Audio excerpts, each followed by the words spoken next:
Il fait encore nuit et pourtant, à 7 h du matin, un commerce ouvre déjà ses portes. Le soleil va nous éblouir aujourd'hui. Près de Montpellier, la boucherie de la famille Gras. Après, tu me mets 5 kilos de perche.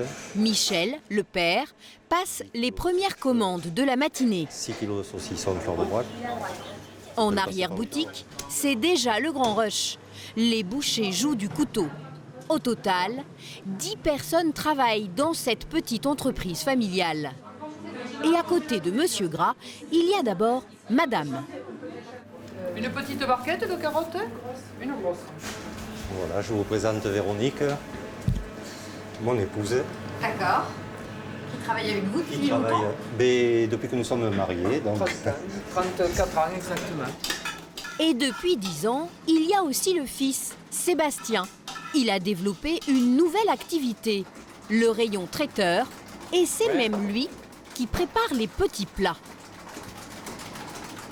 Là, on aura les gratins d'aubergines aux épices et des gratins de choux, chou-fleur, brocoli, carottes, le gratin de saison. De la fondue Et bourguignonne. puis dans la famille Gras, Pour aujourd'hui ou pour demain? il y a enfin la fille, Pour ce soir. Virginie. On est 2 personnes. Avec son bac+5 en gestion, elle n'était pas destinée à devenir bouchère. Mais la jeune femme a tout de même réussi à trouver sa place dans la PME familiale. Elle a lancé un nouveau service qui a beaucoup de succès, la livraison à domicile. Et puis, c'est plutôt rare pour une boucherie, elle a créé un site internet pour permettre aux clients de commander en ligne. Vous avez tout changé en arrivant? Non, pas tout changé, hein. juste la communication, le marketing. Après, la tradition de travailler la viande, c'est toujours la même. Il n'y a pas de changement à ce niveau-là. La boucherie tournait bien, mais depuis l'arrivée des enfants, ça marche encore mieux. Le chiffre d'affaires a augmenté de 12% l'an dernier. Les entreprises familiales, elles représentent aujourd'hui une part très importante du tissu économique français. Plus d'une société sur 2 est en effet gérée en famille. Argent, pouvoir, les générations doivent s'entendre pour tout partager. Et quand vient l'heure de la succession, afin que le patrimoine reste entre les mains des héritiers, il faut avoir tout prévu. Faire du business en famille, c'est le choix qu'ont fait des milliers de patrons français et c'est loin d'être toujours un long fleuve tranquille. Quand la nouvelle génération arrive, elle fait en général souffler un vent nouveau dans la société familiale, quitte à totalement bouleverser son fonctionnement. Dans ce secteur du Poitou, une entreprise de menuiserie PVC, l'un des plus gros employeurs du coin. 40 salariés qui fabriquent des portes et des fenêtres. Le patron, depuis plus de 30 ans, c'est Dominique Mingret. Et il a son rituel quotidien. Faire le tour des ateliers afin de s'assurer que tout soit prêt pour les livraisons du lendemain. Et sur quel client? Douai, d'accord. Bah, ça se chargera demain matin, ça. L'affaire marche bien, le carnet de commandes est plein jusqu'en janvier. Apparemment, la société résiste pas trop mal à la crise.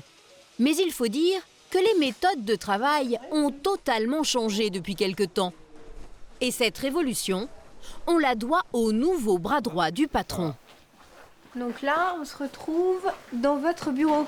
Eh oui, mon bureau, notre bureau. Il y a François, mon fils, qui est là pour reprendre l'entreprise. Dominique Mingret n'est plus seul aux commandes. Son fils est même désormais en première ligne dans la gestion de la menuiserie. J'ai mis plus Pierre-François à l'entrée pour que ce soit le premier visible un peu dans l'entreprise. Ouais, puis si on observe bien, et non moi un petit seulement... peu plus en retrait, voilà. Donc ça, c'était pas dès le début, ça, mais ça fait déjà 2 ans. On a eu 3 ou 4 positionnements différents. À une époque, on les changeait presque tous les 6 mois parce que le mien s'agrandissait et le sien se rétrécissait. Et l'entreprise un peu vieillissante de papa a pris un sacré coup de jeune depuis l'arrivée du fiston. Ingénieur de formation, le jeune homme a tout rationalisé. Avec un but, augmenter la productivité dans tous les services. Il s'est d'abord attaqué à la partie commerciale. Les devis étaient jusque-là gérés à l'ancienne. Alors avant, les commandes étaient manuelles, c'est-à-dire que les commerciaux remplissaient à la main des cases avec du papier carbone, des choses comme ça. Le chiffrage était revérifié en interne à la calculette. Il va donc tout informatiser. Son premier investissement, 80 000 € pour acheter 25 ordinateurs avec lesquels il équipe tous les postes. Mais Pierre-François ne va pas s'arrêter là. Dans l'usine, il va aussi automatiser l'ensemble de la fabrication. Sa grande fierté, cette énorme machine qui lui a coûté 350 000 €. C'est elle qui prépare les barres de PVC avant leur assemblage. En fait, à la place de cette machine-là, vous aviez plusieurs petits postes, c'est-à-dire une tronçonneuse double avec quelqu'un qui tronçonnait. Après, vous aviez quelqu'un avec une petite perceuse qui faisait les perçages, les usinages, une fraise, enfin beaucoup de petits postes.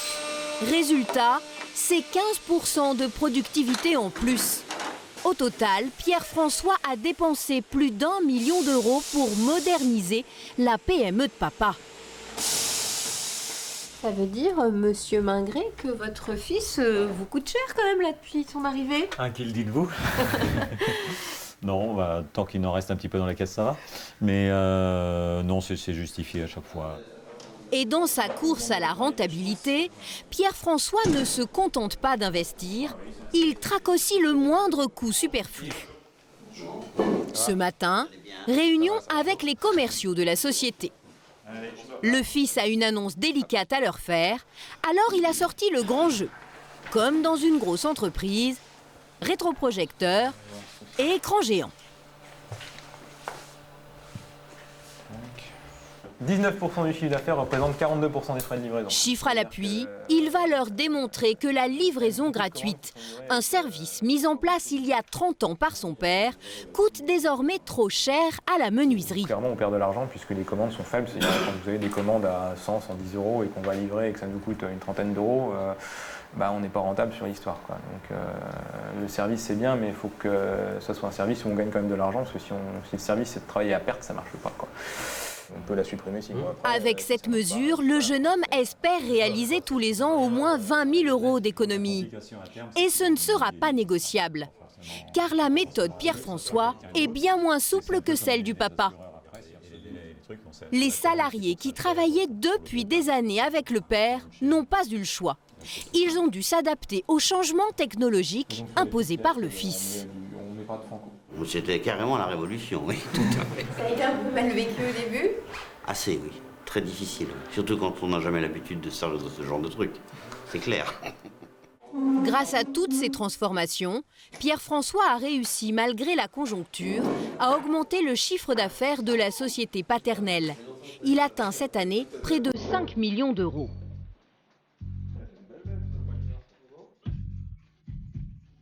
Ce sans faute du futur patron, personne ne s'y attendait. Car au départ, il n'était pas du tout prévu que le jeune homme succède à son père et revienne vivre ici, dans sa région natale. Avec son diplôme d'ingénieur, Pierre-François se destinait à une carrière dans un grand groupe automobile à Paris. Il a finalement changé d'avis à 25 ans. Pour tout dire, en fait, les derniers mois à Paris, j'en avais un petit peu marre de faire 10 km pour trouver un coin de verdure. Et c'est peut-être contraire à ce que font beaucoup de gens jeunes de mon âge, mais ça s'est trouvé comme ça, puis je m'y plais bien ici. Mais dans la famille Mingret, cette décision très inattendue a d'abord plutôt inquiété ses parents. On lui a plutôt dit t'es sûr, parce que c'est beaucoup d'embêtements, de soucis. Ça le fermait un peu des possibilités d'ingénieur. C'est un changement de voie radical. Aujourd'hui, tous ont plutôt de l'admiration pour ce que Pierre-François a entrepris. En particulier son frère, lui aussi ingénieur. Moi, je pourrais pas me dire j'ai tout ça sur les épaules. Il a des employés, forcément, il fait des emprunts qui sont plutôt lourds. Des grosses responsabilités. Des grosses responsabilités, ouais. Faut assumer ça, et puis se dire, faut pas se louper les 20 prochaines années. Dans 4 ans, Dominique Mingret prendra sa retraite. Tout naturellement, Pierre-François se retrouvera donc seul aux commandes de la menuiserie paternelle.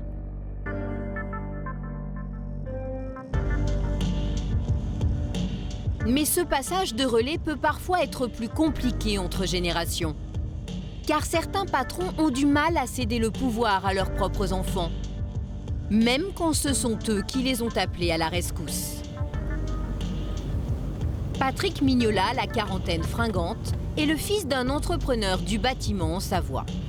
Lui n'a jamais rêvé de l'entreprise paternelle. Sa passion, c'est la politique.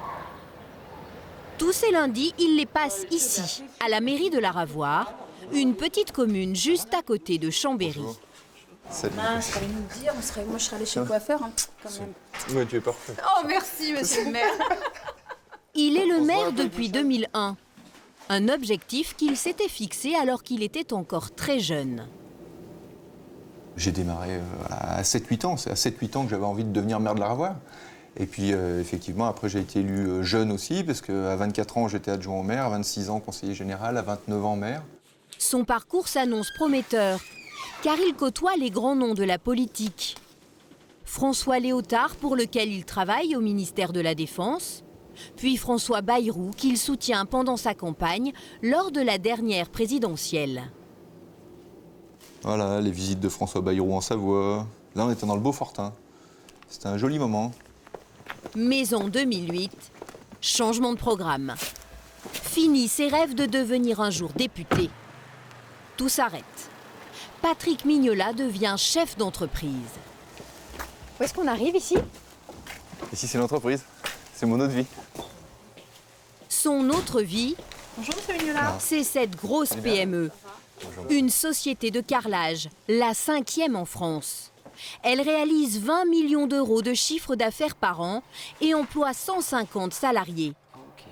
C'est l'entreprise familiale et Patrick Mignola en est le PDG. Bonjour à tous. Je suis pas encore... Il a juste un petit souci, c'est qu'il doit compter sur la présence au quotidien d'un personnage imposant et incontournable.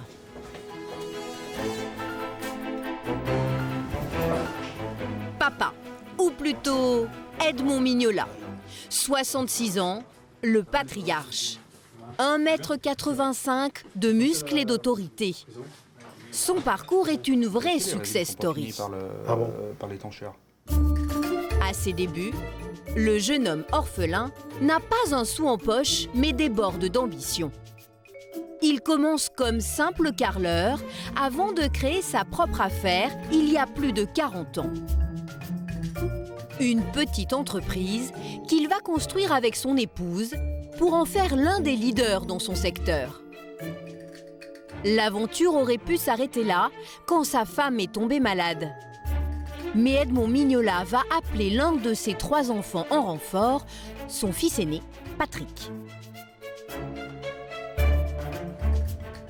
Vous lui avez mis la pression, vous, pour qu'il reprenne? Une pression, ça met une pression, mais en disant, bon fils, tu dis oui ou non? Oui, bon, t'as dit oui, donc t'as pas de problème, donc maintenant tu vas prendre. Pas vraiment le choix en quelque sorte, ce sera donc oui. Edmond Mignola a tout fait pour que son fils le rejoigne. Pour autant, il n'est pas prêt à s'effacer. Au siège de la société, le père a gardé le grand bureau. Il donne encore son avis sur presque tout. Et sur le terrain, il joue toujours le premier rôle.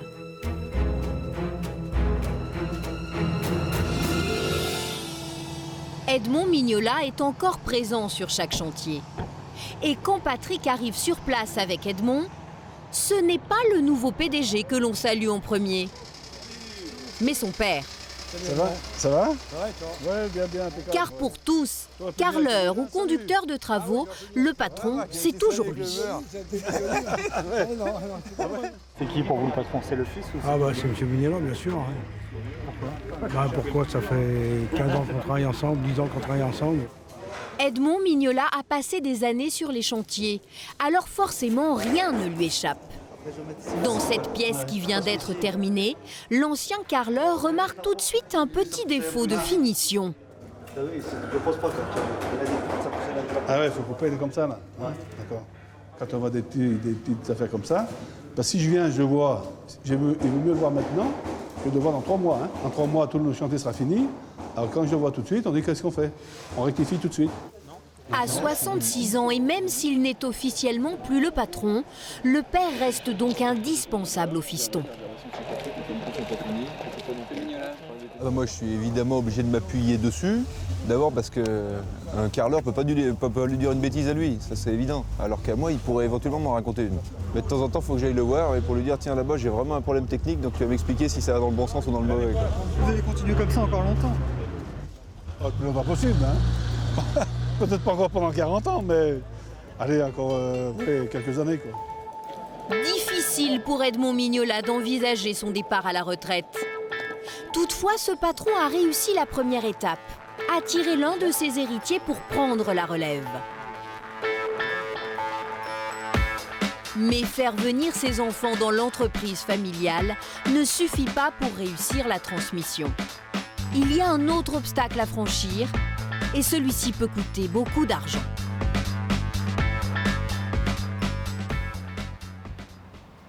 Cette petite PME où l'on fabrique des tuiles va bientôt changer de main. Ben voilà, M. Barnoux, donc ça c'est nos fours, mais vous les aviez déjà vus. Le patron, Robert Maillet, s'apprête à céder la propriété de l'entreprise à son fils, Mathieu. Ils travaillent ensemble depuis maintenant 10 ans. Donc voilà nos nouvelles tuiles, nos nouvelles gammes. Donc, et quand un client comme cet architecte leur rend visite, père et fils lui font l'article à 2 voix. Ça fait 54 tuiles. En résumé, vous retrouvez la même tuile périodiquement, toutes les 54 tuiles. Donc ça revient à avoir la même tuile de tous les mètres carrés. C'est un nouveau produit qu'il lui présente. Une tuile neuve qui ressemble à s'y méprendre à une tuile ancienne. C'est assez frappant. Les Maillets sont persuadés qu'elle va leur permettre de booster leur chiffre d'affaires.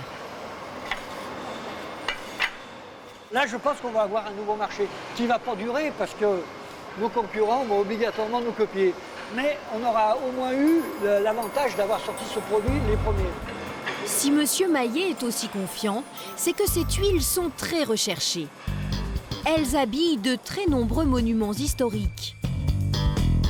Comme par exemple la toiture des Hospices de Beaune, mais aussi certains châteaux du parc Disneyland, ou encore cette cathédrale russe à Nice. Bref, la tuilerie se porte très bien. Son avenir semble assuré. Mais ce n'est pas si simple. Car pour que le fils, Mathieu, possède pleinement l'entreprise paternelle, il va devoir la racheter à son père. Et la PME est estimée à 2 millions d'euros. À 29 ans, le jeune homme qui n'est qu'un simple salarié de la société n'en a tout simplement pas les moyens. Alors, Robert Maillet a décidé de l'aider. Et il va se montrer très généreux. Pour cela, ils ont rendez-vous chez leur notaire.